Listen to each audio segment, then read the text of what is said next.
I got to put my eyes on. And now we know that Johnny probably wouldn't be like this. Johnny. In every life, a book is written, rarely published. A book full of chapters, and these chapters are filled with stories and events. They are reflections of our lives and how we have arrived in the place we are in our own individual lives. I believe, at least in my case, every chapter in my book is a result of my decisions. Decisions that I accept I have made, decisions I feel, while some good and some not so good, have created a wonderful life for me. There is only one decision that I did not make, my first military career. Let me tell you a small portion of that story, one that I don't think my family fully knows, and a chapter that has placed me in front of you as commander of District 3, Department of New York. In October of 1966, I was inducted into the United States Army. I did not want to go. I had never really been away from home. Our family didn't camp out, and our unpopular war, and no one wanted anything to do with it, and me, who never held a gun. Shortly before leaving, I thought of harming myself, breaking something. Maybe some permanent slight damage to my foot would be good. But I never got the nerve up to do that, so off I went. Basic and advanced training was tough, but we never went on bivouac, so still no camping. But I did learn to fire an M14. There were many new cultures and people much different than in Southwest Falls. I remember writing a letter to my minister back home, expressing concern about feelings I was having, relating to meeting so many other people.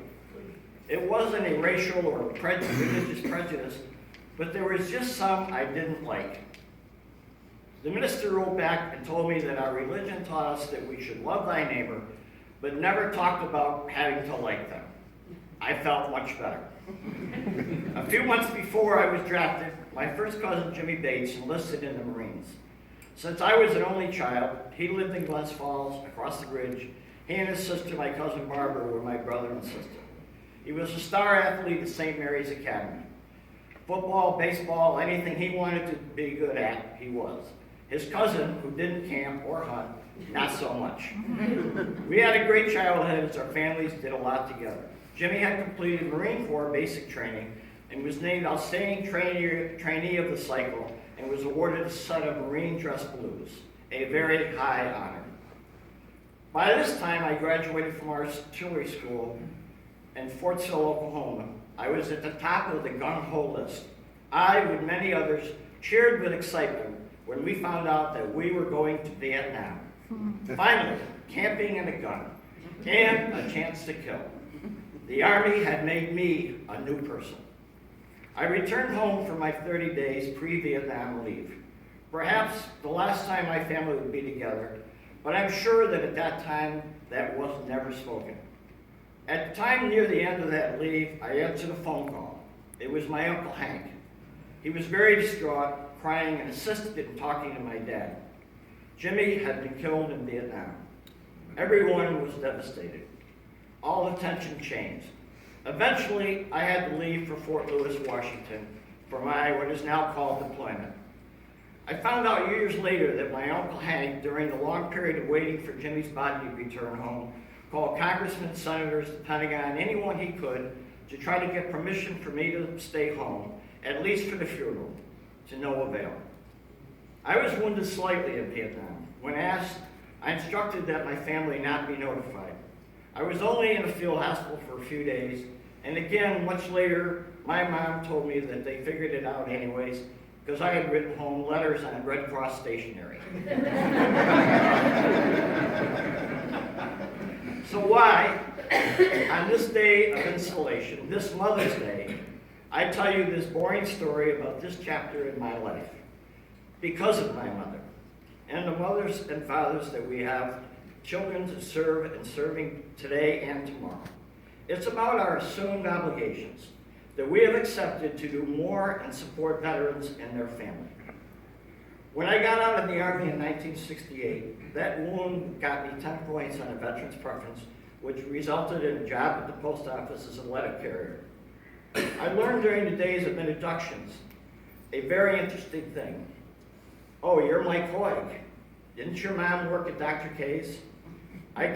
When you wrote a letter home, I gave the letter to the letter carrier who delivered to Dr. K's office.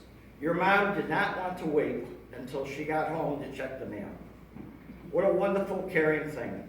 But then again, you had to know my mom. But you do if you know me. I also later learned that my dad, who was a World War II veteran, from Normandy to Germany, stayed in bed most of the year in depression, thinking, I imagine, of his time, Jimmy, and was I next? So I say to you, everyone in this room, join the VFW or auxiliary for a reason. Because of your personal service or the service of one you love. You joined with something in your heart and mind that said, I want to do something for those that served. We, at least in this room, have taken the leadership roles. We have accepted an obligation. We have accepted duty. While we may not always like it, while there will always be bumps in the road, there will be roadblocks and there will be people we don't like, we have a mission to accomplish. I say again, a mission. A mission to follow the obligations of the VFW. A mission to educate our members. A mission to carry out the programs of the VFW.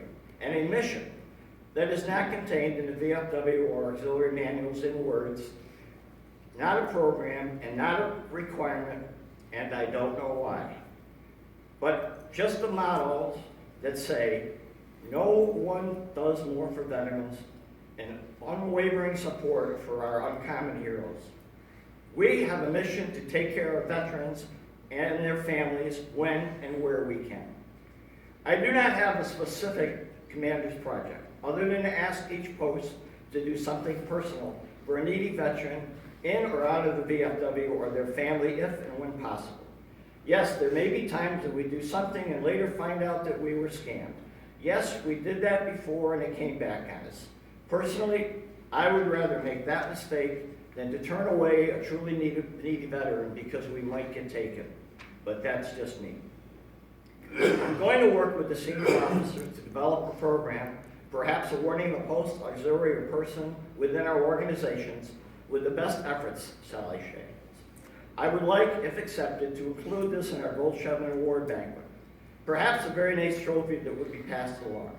I realize, like in every aspect of our VFW lives, there is just so much resources and personnel that can do something. And some of you are already doing these things. But perhaps some recognition by the VFW and media would be beneficial to all. I believe the better we can do, the more people know about the good we do, the more we include our members in doing these good things, retention and new membership will be a natural result. Several times a person has walked into our post, joined, and is never seen again. As I look back, that's my bad. They came in here for those reasons, and I didn't give them anything to do. I did not try to fulfill their need. So maybe there's more resources than we allow ourselves to think, because we are so used to using those few that are already here. In the beginning remarks, I mentioned that I have had a wonderful life. Without a doubt, in my mind, the best part is my family and friends, who to some extent did not get my full attention due to my work as a union advocate and now a veterans advocate. In spite of that, they and my close friends are my rock and everything. They are here today, they will be tomorrow, and I will be with them as long as God allows.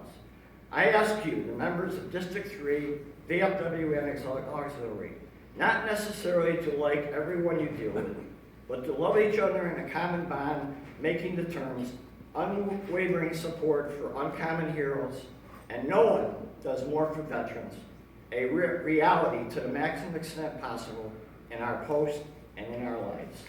And thank you very much.